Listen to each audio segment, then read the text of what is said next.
This is the Ohio AgNet from the Voice You Know at the News You Trust studio, sponsored by BASF and Zidua, the most trusted name in herbicides, providing Ohio soybean and corn acres with up to 2 weeks more residual activity and broad-spectrum weed control. I'm Ty Higgins.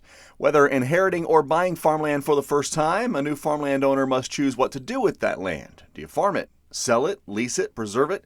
All are viable options that require an understanding of economic considerations and legal requirements. To help answer some of those questions, Robert Moore joins us. He's research attorney with the Ohio State University Ag and Resource Law Program. He helped create the Beginner's Guide to Farmland Ownership. Robert, always great to visit with you. Welcome back. Yeah, thanks for having me back. This day and age, a lot of people inherit farmland without ever having farmed themselves. What are the first maybe 2 or 3 decisions a new landowner should make after they find themselves owning a farm? Probably the important part is to understand the economics of it. And that is, what is your land worth? How much potential income can it produce for you? Then we look into, well, should we hold it and lease it? Should we sell it? Should we look at alternative uses for it? So in my mind, it's really getting comfortable with the economic aspect of the farmland first. I think that for most farmers, that leasing component would be where we hope that new landowners would go. One of the biggest sections of your guide actually focuses on leasing farmland. Walk us through the difference between cash rent, share rent, flex leases. Explain which options you tend to recommend for those beginning landowners. Yeah, the good thing is we have some different options. So if the landowner says, I want to lease it, just kind of want it simple, don't know a lot about farming, what's the best way to do it? Then cash rent is the easiest. It's, here's the payment, or, here's the lease rate. Farmer makes the payment. The tenant really doesn't have to be very involved. So that, in my opinion, that's the most common type of lease and easiest for new owners. But sometimes the owner will want to share in the profit. So then we may do a share rent. And that's where the landowner, depending on what other inputs they contribute, get anywhere from 1/3 to 1/2 of the crop.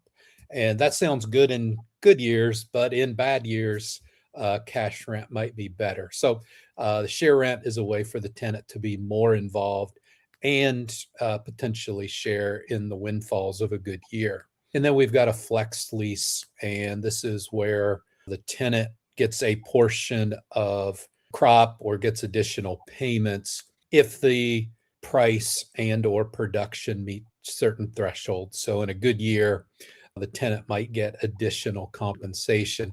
Now, the flex lease is the hardest lease to implement because we got to determine how are we calculating price, yield. There's got to be a lot of trust. So flex leases I wouldn't recommend for the beginner landowner usually, but maybe after they've owned it a while, want to be a little bit more involved, a little more savvy in how it all works, then we could move to a flex lease. A lot more to dive into on this topic. Our entire conversation can be found online at ohioagnet.com.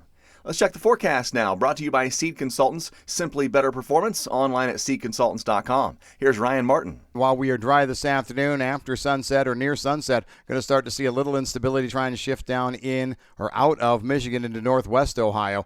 Then I think we have to watch these scattered showers track across the rest of the state through the overnight and into tomorrow morning. Right now, I'm going to pencil in anywhere from a few hundredths to maybe 1/2 or 3/4 of an inch. Really, the high end of the range depends on thunderstorms. I'm Ryan Martin. Back with markets and analysis after this on the Ohio AgNet. Is it time to renew your Medicaid coverage? Don't miss out. When you renew your AmeriHealth Caritas Ohio benefits on time, you keep more than just your health care. You keep your extra perks too.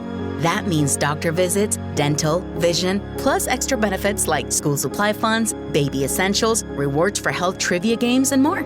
Don't risk losing the coverage and extras your family counts on. Visit AmeriHealthCaritasOH.com/renew today. That's AmeriHealthCaritasOH.com/renew.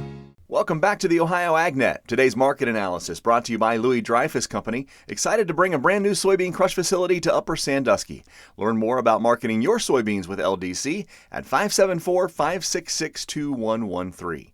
USDA's weekly export inspections report showed that corn bookings totaled 65.7 million bushels for the week, ending April 16th.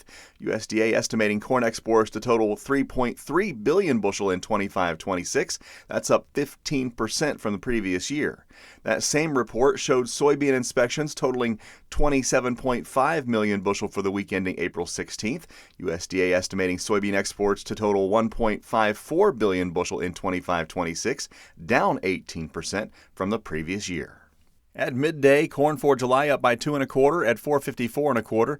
December $4.82 1/2 and 3 cents higher. May soybeans up 11 cents at $11.76 3/4. New crop November up 9 1/2 at $11.67 1/4, and July wheat down a half penny at $6.05 1/2. Midday markets brought to you by Seed Consultants. Simply better performance. Online at seedconsultants.com. Live cattle for April 248.62 down 97 cents. The June off $1.15 at 244.92. May feeders 361.07 down 2 points. Lean hogs for May $1.30 to the plus side at 95.52. June lean hogs 103.55 and 182 to the good. For the Ohio AgNet, I'm Ty Higgins reporting.